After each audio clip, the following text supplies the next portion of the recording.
Welcome student. Last class में हमने charge के बारे में समझा था, चार्ज की प्रॉपर्टीज के बारे में समझा था। मेथड ऑफ चार्जिंग क्या होता है, चार्जिंग किस तरह से की जाती है, चार्जिंग के टोटल कितने मेथड्स होते हैं और चार्ज की प्रॉपर्टीज क्या क्या होती है, ये हम सीख चुके थे। इससे पहले मैं आपको एक एग्जांपल दे चुका था कि जब ग्लास रॉड को सिल्क के साथ रब किया जाता है तो ग्लास रॉड को सिल्क के साथ रब करने पर ग्लास रॉड पे जो चार्ज होता है उसे पॉजिटिव माना जाता है और सिल्क पे जो चार्ज होता है उसे नेगेटिव माना जाता है। और मैं इससे पहले यह भी एग्जांपल दे चुका हूं कि जब दो ग्लास रॉड रब करने के बाद पास में लाई जाए तो दोनों को पास में लाने पर रिपल्शन होता है, दोनों सिल्क को पास में लाने पर रिपल्शन होता है और ग्लास और सिल्क को पास में लाने पर अट्रैक्शन होता है। ये बातें हम लेक्चर नंबर 1 लेक्चर नंबर 2 दोनों में देख चुके हैं। अट्रैक्शन और रिपल्शन आखिर क्या है तो मैं पहले भी बता चुका हूं, अट्रैक्शन और रिपल्शन एक फोर्स है और दो चार्ज के बीच में लगने वाले यही अट्रैक्शन और रिपल्शन फोर्स को कैलकुलेट करके हमें उसकी अप्रोक्सीमेट कितनी वैल्यू मिल सकती है यह बताने का काम कूलम्ब्स ने किया। कूलम्ब्स ने एक्सपेरिमेंटल बेसिस पर, on the basis of experiment, Coulomb's ने दो चार्ज को वैक्यूम में, दो चार्ज को मीडियम में अलग अलग सिचुएशन में पुटअप करके एक लॉ को कंक्लूड किया जिसे कूलम्ब्स लॉ कहते हैं। स्क्रीन की तरफ देख सकते हैं कि आप यहां पर दो चार्ज आपके पास में अवेलेबल हैं। पहला चार्ज है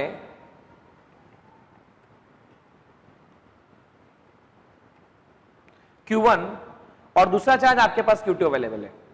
देखिए इन दोनों चार्ज के बीच का सेपरेशन R अवेलेबल है। अगर दोनों चार्ज सेम नेचर के होते हैं, मान लीजिए पहला चार्ज Q1 और दूसरा चार्ज Q2, दोनों अगर पॉजिटिव पॉजिटिव हैं तो पॉजिटिव पॉजिटिव के बीच में रिपल्शन होने वाला है और अगर एक पॉजिटिव दूसरा नेगेटिव है तो दोनों के बीच में अट्रैक्शन होने वाला है। यही अट्रैक्शन और रिपल्शन निकालने का तरीका कूलम्ब ने हमें बताया। कूलम्ब के मुताबिक जब दो चार्ज आपस में किसी r डिस्टेंस पर रखे हों तब उन दोनों चार्ज के बीच लगने वाले फोर्स को हम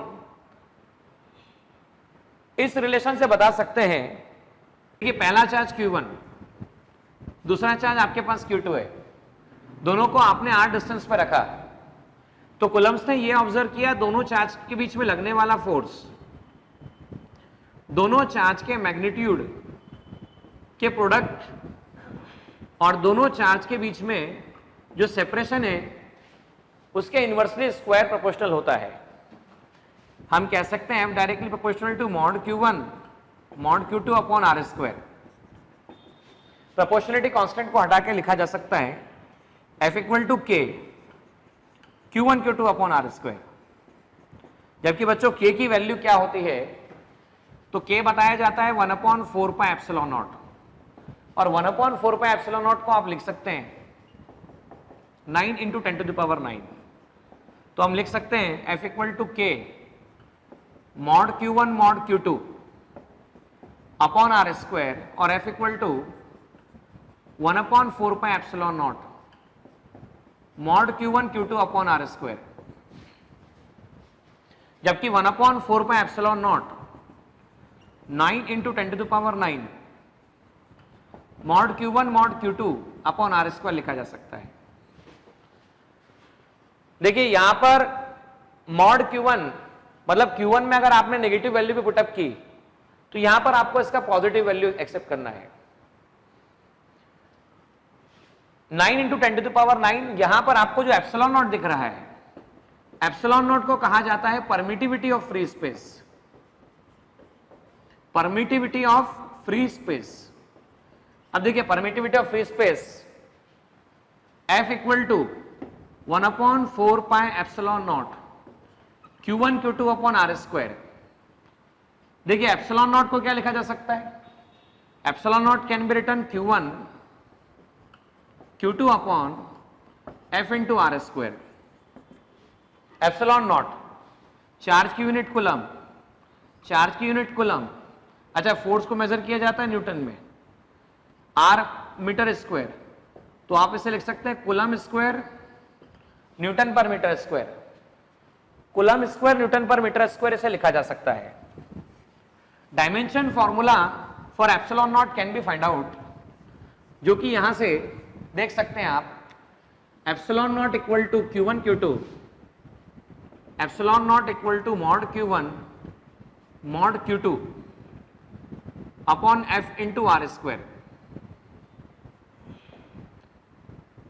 epsilon naught equal to mod Q1 mod Q2 R into F into R square. जबकि Q1 चार्ज का डायमेंशन फॉर्मूला बताया जाता है बच्चों 80। अब आप सोचेंगे कैसे बताया जाता है, तो देखिए करंट की डेफिनेशन हम जानते हैं, rate of flow of charge is called current. तो I को लिखा जाता है Q बाई टी, तो Q को लिखा जा सकता है IT। सो Q I के लिए लिखा जाता है A और स्मॉल t के लिए लिखा जा सकता है कैपिटल T। देखिए टाइम के लिए T और करंट के लिए A, तो चार्ज Q1 को लिखा जा सकता है 80, चार्ज Q2 को लिखा जा सकता है that is equal to 80।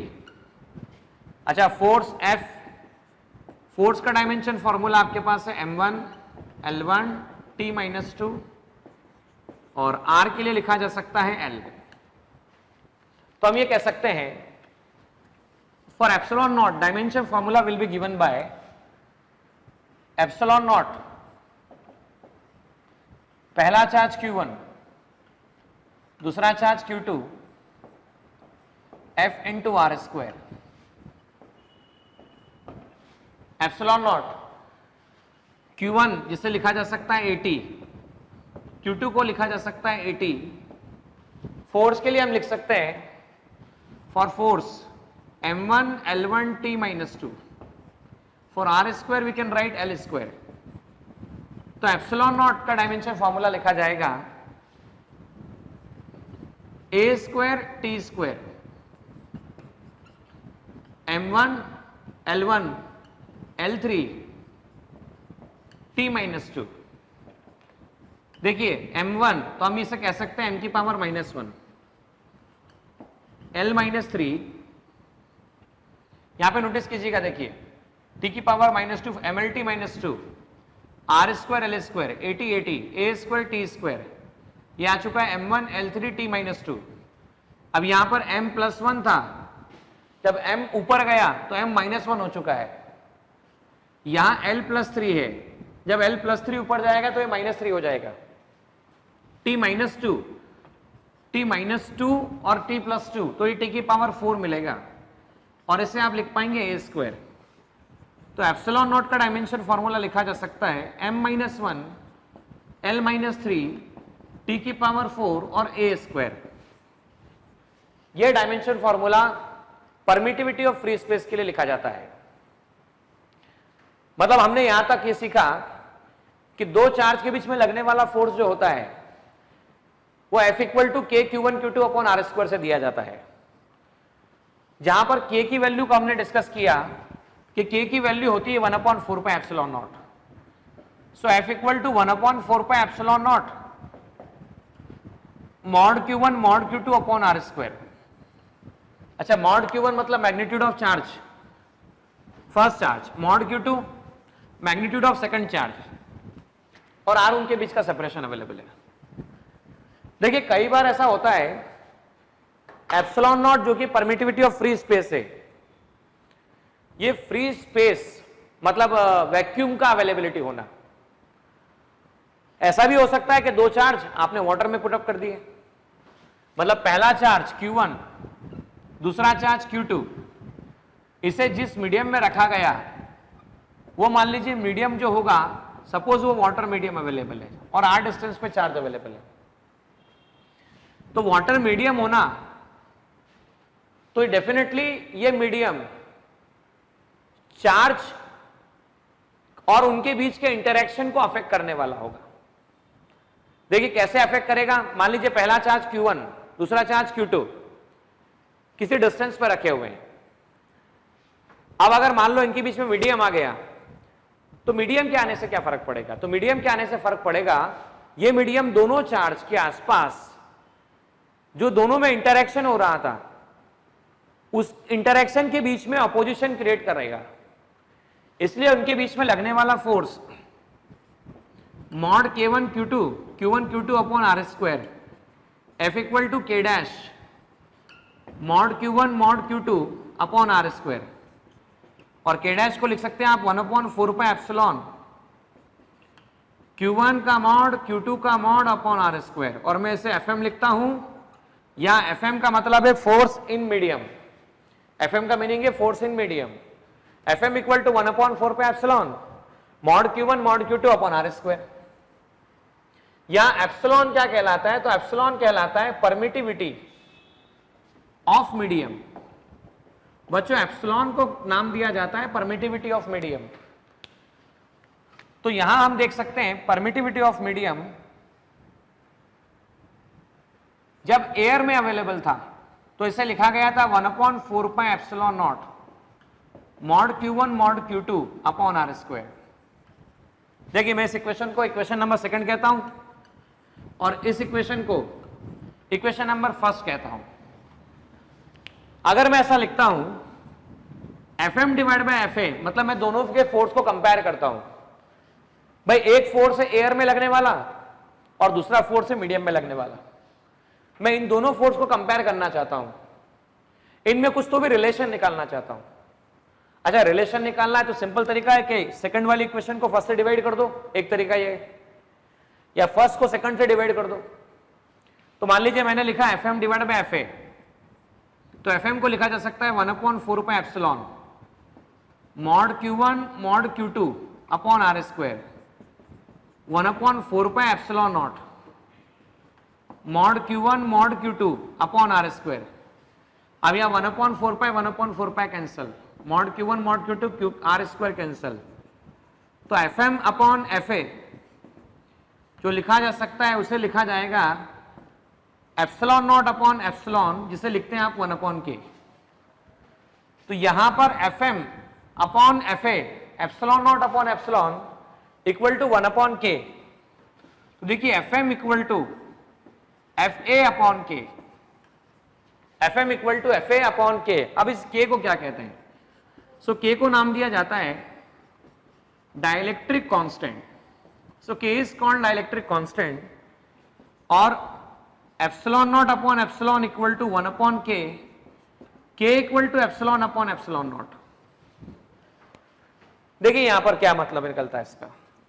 Epsilon को कहते हैं permittivity of medium, permittivity of medium, और एप्सिलॉन नॉट को कहते हैं परमिटिविटी ऑफ फ्री स्पेस। देखिए epsilon permittivity of medium, epsilon naught permittivity of free space. तो डाइलेक्ट्रिक कांस्टेंट की डेफिनेशन कैसे बताई जाएगी? डाइलेक्ट्रिक कांस्टेंट को कहा जाएगा it is the ratio of permittivity of medium to the permittivity of free space. It is the ratio of permittivity of the medium to the permittivity of free space. या इसका एक और definition दिया जा सकता है जो कि आपके सामने बताया गया है, K equal to FA upon FM epsilon upon epsilon naught. So dielectric constant is defined as ratio between the forces between two charges in air to the ratio of force between the medium। मतलब मैं इसको ऐसा समझा सकता हूं, दो charge को लीजिए, उन दोनों चार्ज को पहले आप एयर में रखिए, दोनों चार्ज को एयर में रखने के बाद दोनों चार्ज के बीच का फोर्स कैलकुलेट कीजिए। अब दोनों चार्ज को कहां पे रखिए? जैसे मान लीजिए वाटर में रखा, मतलब दोनों चार्ज को मीडियम में रखिए, और दोनों चार्ज को मीडियम में रखने के बाद फोर्स निकाल लीजिए। तो इन दोनों के रेशो को जो नाम दिया जाएगा उसे डाइलेक्ट्रिक कांस्टेंट नाम दिया जाएगा। और इस डाइलेक्ट्रिक कांस्टेंट की वैल्यू, एयर के लिए डाइलेक्ट्रिक कांस्टेंट की वैल्यू 1 होती है, 1 होती है, इसका मतलब एप्सिलॉन अपॉन एप्सिलॉन नॉट। देखिए इसका मतलब क्या हुआ, epsilon upon epsilon naught, that is epsilon equal to epsilon not.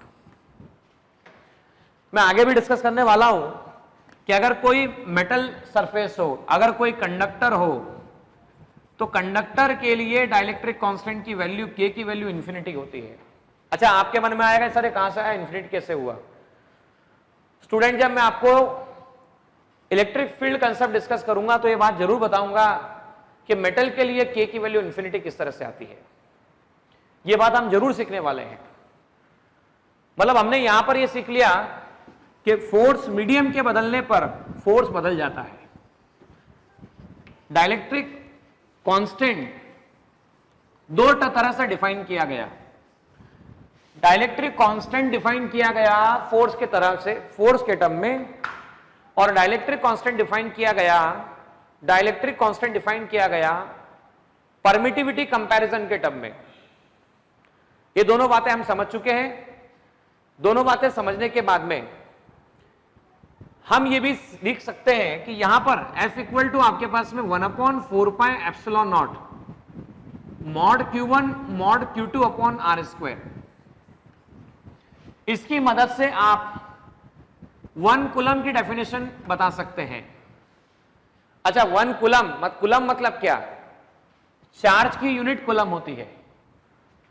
अब देखिए, हम ये बात जानते हैं 1/4 पाई एप्सिलॉन नॉट को लिखा जा सकता है 9 into 10 to the power 9 mod Q1 mod Q2 upon R square.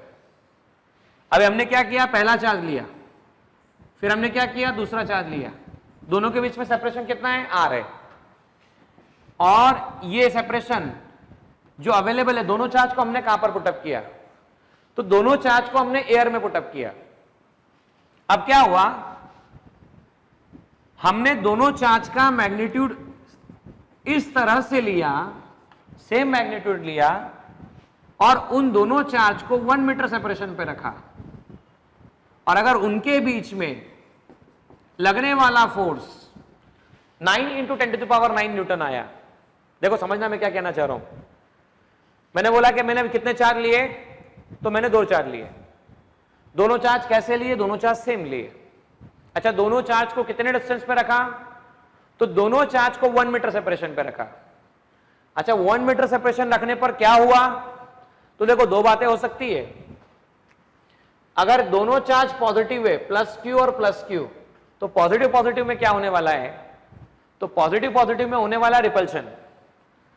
ध्यान से देखना बच्चों, पॉजिटिव पॉजिटिव में क्या होने वाला है, तो रिपल्शन होने वाला है। मान लो ये भी नेगेटिव है और ये भी नेगेटिव चार्ज है, तो नेगेटिव नेगेटिव में क्या होने वाला है, तो नेगेटिव नेगेटिव में रिपल्शन होने वाला है। पर अगर सोचो एक पॉजिटिव होता और दूसरा नेगेटिव होता, तो नेगेटिव पॉजिटिव इन दोनों के बीच में क्या होने वाला है, तो इन दोनों के बीच में अट्रैक्शन लगने वाला है। मैं इससे पहले भी कह चुका हूं, चाहे रिपल्शन हो या अट्रैक्शन हो, इन दोनों को कहा जाता है फोर्स। तो बच्चों, उन दोनों के बीच में लगने वाला फोर्स अगर 9 into 10 to the power 9 newton हुआ, अगर कितना हुआ, 9 into 10 to the power 9 newton हुआ, तब हम कह सकते हैं, हम क्या कह सकते हैं, ध्यान से देखिएगा, F equal to 9 into 10 to the power 9 mod Q1 mod Q2 upon R square. Force की value 9 into 10 to the power 9, 9 into 10 to the power 9, पहला चार्ज Q, दूसरा चार्ज Q, R की वैल्यू 1 मीटर का square. अब आप इसे क्या लिख सकते हैं, ये कैंसिलेशन हो गया, 1 इक्वल टू कितना आ गया, Q स्क्वायर। तो बोलो Q कितना आ गया आपके पास में, √1, और Q को लिख सकते हैं आप प्लस माइनस 1 कूलम। तो देखिए 1 कूलम की डेफिनेशन कैसी आई, if the two charge of equal magnitude, देखो दोनों का मैग्नीट्यूड कैसा है, if the two charge of equal magnitude both are placed at 1 metre separation in air. अगर दो चार्ज लिए जाएं, उनको एयर में रखा जाए और उनके बीच का सेपरेशन 1 मीटर लिया जाए, और अगर उनके बीच में लगने वाला फोर्स, अगर 9 into 10 to the power 9 newton होता है, तो दोनों में से किसी भी चार्ज का जो मैग्नीट्यूड होता है उसे 1 कूलम कहा जाता है। वापस सुन लीजिएगा मैंने क्या कह दिया, फाइनली एक बार रिवाइज करवा रहा हूं। भाई कितने चार्ज लिए, तो यहां पर 2 चार्ज लिए। दोनों चार्ज का मैग्नीट्यूड कैसा लिया, तो दोनों चार्ज का मैग्नीट्यूड सेम लिया। दोनों चार्ज को कितने मीटर डिस्टेंस पे रखा, तो दोनों चार्ज को 1 मीटर सेपरेशन पे रखा गया। दोनों चार्ज को 1 मीटर सेपरेशन पे कहां रखा गया, तो एयर में रखा गया। अभी देखिए सेम चार्ज होंगे तो रिपल्शन और अपोजिट चार्ज होंगे तो अट्रैक्शन। वापस सुनिएगा, सेम चार्ज होंगे तो रिपल्शन और अपोजिट चार्ज होंगे तो अट्रैक्शन। ऐसी स्थिति में अगर वो रिपल्शन या अट्रैक्शन 9 × 10⁹ न्यूटन होता है, 9 × 10⁹ न्यूटन होता है, तो इसे कहा जाएगा, उस चार्ज के मैग्नीट्यूड को कहा जाएगा 1 कूलम। अब हम ये बात अच्छे से जानते हैं, हमने अभी तक कूलम्स लॉ वैक्यूम में सीख लिया, कूलम्स लॉ मीडियम में सीख लिया, कूलम्स लॉ की मदद से डाइलेक्ट्रिक कांस्टेंट सीख लिया, परमिटिविटी की मदद से डाइलेक्ट्रिक कांस्टेंट सीख लिया, और हमने 1 कूलम की डेफिनेशन को भी सीख लिया। लेकिन स्टूडेंट, कूलम्स लॉ को वेक्टर फॉर्म में भी एक्सप्रेस किया जा सकता है। तो अब हम सीखने वाले हैं कि कूलम्स लॉ वेक्टर फॉर्म में किस तरह से बताया जाता है।